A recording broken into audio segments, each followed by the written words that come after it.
Hello යාළුවනේ ඉතින් අද අපි යන්නේ only up එක gts 1060 3GB එක වැඩ කරලා බලන්න.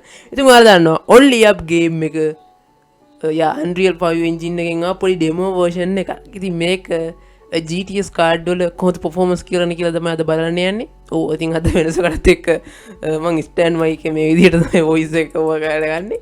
ඔව් මම හිතුවා ඔයාලට වෙනස් experience එකකින් හොඳ clear voice එකක් හම්බෙයි කියලා. nice. හරි ඉතින් මේක කේස් එක unreal engine 5 ආවා. ඉතින් ආවල් මේ ඉස්සරහට එනවා ගේම්. ඉතින් ඩෙමෝ version එකක් ආවා මේ only up කියලා වලට පේන උඩ පැන පැන යන එක. මෙන්න මේක. හරි පොඩ්ඩක් ඉන්න මම ඒක වීඩියෝ ප්ලේ වෙන්න මේ. හරි මෙන්න මේක. හරි ඉතින් ඕකේ ඩෙමෝ version එක. ඉතින් ඕක කොහොමද අපේ GTX card වල performance කරන්නේ? GTX වල ගහන්න බැරිද? නැත්නම් ඒ වගේ idea නැත්නම් RTS එකක් අතර මොණි වේද ඉස්සරහට?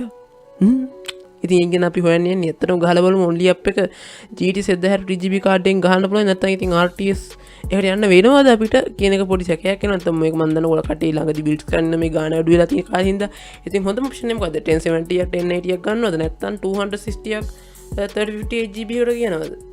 වෙනස වටහා ගමු game play එක test කරලාම. එහෙනම් වැඩි කතාවක් තියමු game එකට. channel එක subscribe කරලා තියන්න මතක කරන්න එපා. හරි guys ඉතින් වැඩි කතාවක් බලමු අද අපේ PC එකේ තියෙන specs මොනවද කියලා. ඉතින් මම කලින් කිව්වා වගේ අපි මේ game එක play කරන්න යන්නේ GTX 1060 GB graphic card එකකින්. ඉතින් මේක කිසිම වෙලාවක overclock කරපු card එකක් එහෙ නෙමෙයි normal තියෙන base speed එකෙන්මයි තියෙන්නේ. ඔයාලට පේනවා ඇති සාමාන්‍ය speed එකෙන් තමයි මේක වැඩ කරන්නේ. ඊතන අපි පාවිච්චි කරනවා අපේ සාමාන්‍ය අපේ processor එක i5 3470 එහෙම නැත්නම් 3670 3rd gen processor එක. RAM එක නම් ඉතින් අපි හැලේ 8GB RAM පාවිච්චි කරන්නේ. ඒ වගේම තමයි system board එකක්. ඔය වගේ දේවල් තමයි අපි අද benchmark එකට පාවිච්චි කරන්නේ. friends ඉතින් අද අපි යන්නේ only up. ඉතින් මේක only up කියලා කිව්වට මේක ඇත්තටම game එකකට අපේ ඉස්සරහට තව අවුරුදු 2-3කින් games යන තියෙන technology එක ගැන පොඩි idea එකක් ගන්න පුළුවන්. ඔයාලට මේක සෙල්ලම් කරලා තකෝ මේක game එකක් මම නිකන් demo version එකක්. ඔය ගොඩක් වෙති මේ විදි කට්ටිය play කරනවානේ. මේක ඇත්තටම ගහන්න මේ මේක එන්නේ Unreal Engine 5 වලින්. ඉතින් Unreal Engine 5 එකේ පළවෙනි demo version එක තමයි මේක demo version එකක්. ඉතින් Unreal Engine 5 ray tracing තියෙන මේ වගේ එකක් ඇත්තටම 1060 වගේ card එකකින් ගහන්න පුළුවන්. ඉතින් මම පෙන්නන ගහන preset එක මුලින්ම මම මේ ගහන්නේ 1080p resolution scale එක 185 දාලා view distance anti-aliasing laser මේ හැමදේම low දාලා fps limit කරලා ගහන්නේ. right guys මේ තමයි මම දාන settings මේ ඔක්කොම මම low දැම්මා. මේක වැටෙන්න high. හැබැයි මේක high ගහන්න high සෙල්ලම් කරද්දි 8GB RAM එක එච්චර ලොකුවට මෙතෙන්දි බැලපෙන්නේ නැහැ. මොකද demo version එකන්නේ 4GB RAM එක තිබ්බා මේක ගහ ගන්න පුළුවන්. මෙතනදි බැලෙන්නේ ඇත්තට ඔක ඔයාලගේ GPU එකේ performance එක.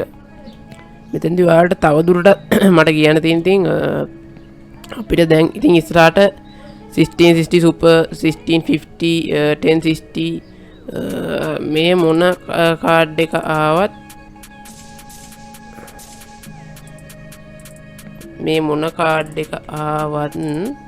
ඉස්සරහට games ගහන්න නම් අනිවාර්යයෙන්ම ඔයාලට හොඳ PC එකක් නැතුව නම් බැහැ වැඩි වෙනවා.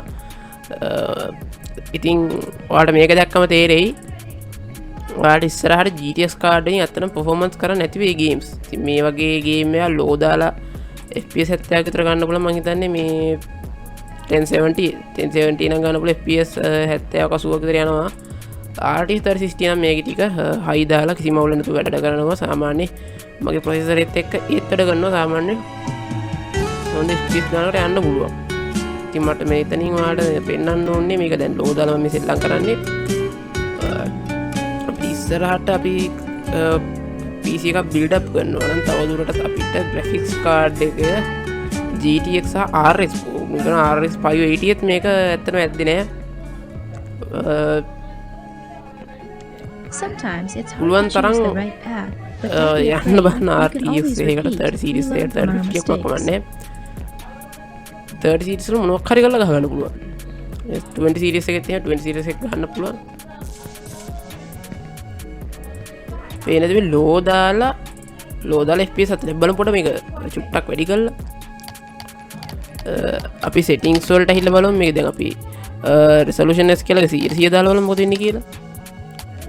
resolution scale එක 100 දැම්මොත් ඒත් අපිට fps 30යි යන්නේ. ඒ කියන්නේ 1080p වලින් ගොඩාක් වෙලාවට ඉස්සරහට ඔයාලට GTX card වලින් games play ගන්න වෙන්නේ නැහැ. ඒ කියන්නේ දැක්කනේ මේ only අපි මේකේ තියෙන ඇඩියක් එච්චර ගණන් ගන්න ඔයාලා මේ ගේම වල උඩට පැන පැන යන්න තියෙන. ඉතින් වැන්නොත් එහෙම ඉවරයි. ඉතින් මුලින් ඉඳන් ආයි ප්ලේ කරන්න ඕනේ.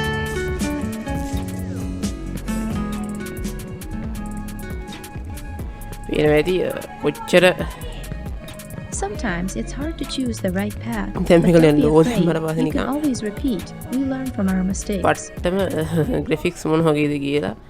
ඉතින් මේක තව ඔප්ටිමයිස් කරලා අපිට ඉස්සරහට එන්න තියෙනවා Crysis 4 එක එහෙම. Crysis 4 එහෙම හිතන් ඉන්නවනම් 1060 කාඩ් එකකින් ගහන්න. ඉතින් මම හිතන්නේ අදවල GTA 5 එකවත් 1060 එකේ වැඩ කරයිද කියලා හරියකට. ඒක කියන්න අමාරුයි මේ ගේම්ස් එක GTS කාඩ් ඉස්සරහට නැති. ඒ කියන්නේ GTS කාඩ් වල ඉවරයි. ඉතින් දැන් කාලේ GTS දැන් අපි ගොත් එහෙම මේ අවුරුද්ද වෙද්දී ඉක්මනට මට හිතා ගන්න බෑ ඇත්තට මෙච්චර ඉක්මනටයිද මේ graphic cards වල මේ ටික මේ සෑහෙන ඉක්මනට cards වල ඉවර වෙලා මෙයාලා push කරන පුළුවන් තරම් RTX වලට යන්න. අද මේක RT 260 card එකත් අවුලක් නෑ 200 වැඩ. මේ GTS card වල තමයි මේ ගේම අනේ මන්ද GTS මේකේ මේ card ගේම එච්චර performance කරන්නේ මම හිතන එකට හේතුව මේක ඉස්සරහට එන ටෙක්නොලොජි එකත් එක්ක ගොඩක් තව අවුරුදු 5-10ක් අදින්න බලන් කාඩ් ගන්න ඕන නම් පුළුවන් තරම් RTS එකට යන්න RTS 3050ක් ඉතින් කට්ටිය නාති 3050 හොඳ නැහැ කියලා නැත්නම් 3050 හොඳයි ඒකෙත් සාමාන්‍යයෙන් ගොඩක් වැඩක් කරගන්න පුළුවන් අර පහ කන්සෙප්ෂන් එකක් හොඳයි ඉඳා 3050 2060 ඒ වගේ කාඩ් එකකට උනත් හොඳට යන්න පුළුවන් මේ GTS නම් ඉතින් දැන් කියන් තියෙන GTS කාඩ් එකක් එහෙම ගන්න ඕන 1070 1080 එහෙම ඇත්තටම තේරුම් ගන්න නැහැ. ඉතින් රුපියල් 45000ක් 55000ක් වගේ වියදම් කරලා 60 60 වෙනට ගන්න 60 60ත් හැබැයි කියන තරම් පාඩු වෙන්නේ 60 60 හොඳයි. We learn from our mistakes. මෙතනින් ඉතින් පහළට එහෙම ඉතින් වැටෙනවා. පුළුවන් තරම් බලන්න try කරන්න හොඳ කාඩ් එකකට යන්න. තව දුරටත් ඉතින් අපිට GTS කාඩ් වල නම් ඉඳලා තේරුමක් නැති වෙනවා. ඉතින් මේ අවුරුද්ද ඇතුළත ඔයාලා බලන RTX එකට යන්න තියාගන්න. එහෙම ගියේ නැත්තම් ඉතින් ඇත්තටම කොත් ඔයාලටම තමයි ඒකේ පාඩුව. මොකද ඉස්සරහට අපිට මේ GTX වල අවසානයේ තමයි මම හිතන්නේ මේ අවුරුද්ද. මේ අවුරුද්දින් පස්සේ මම හිතන්නේ නේ එකක්වත් ඔයාලා GTX කාඩ් වල සෙල්ලම් ගන්න බැරි වෙයි. 16 මේක ගහන්න බෑ කියන කොහොමත් GTS 900 series එකේ එහෙම කොහොමද මේක ගහන්න බෑ. 1050 2GB එකෙන් කොහොමද මේක හිර වෙයි දාපු ගත්ත ගාම ඉතින් 2023 කියන්නේ එහෙම බැත්තොත් GTX වල අවසානය වෙන්න පුළුවන්. ඉතින් වීඩියෝ හොඳට තවත් බලන්න ෂෙයා කරන්න මතක කරගන්න. මේ වගේ වීඩියෝස් දිගටම බලන්න අපේ YouTube channel subscribe කරලා දෙන්න මතක කරගන්න. එහෙනම් ඉතින් හැමෝටම අලුත් වීඩියෝ එකක් එතකොට ඔයාලට සුබ දවසක්.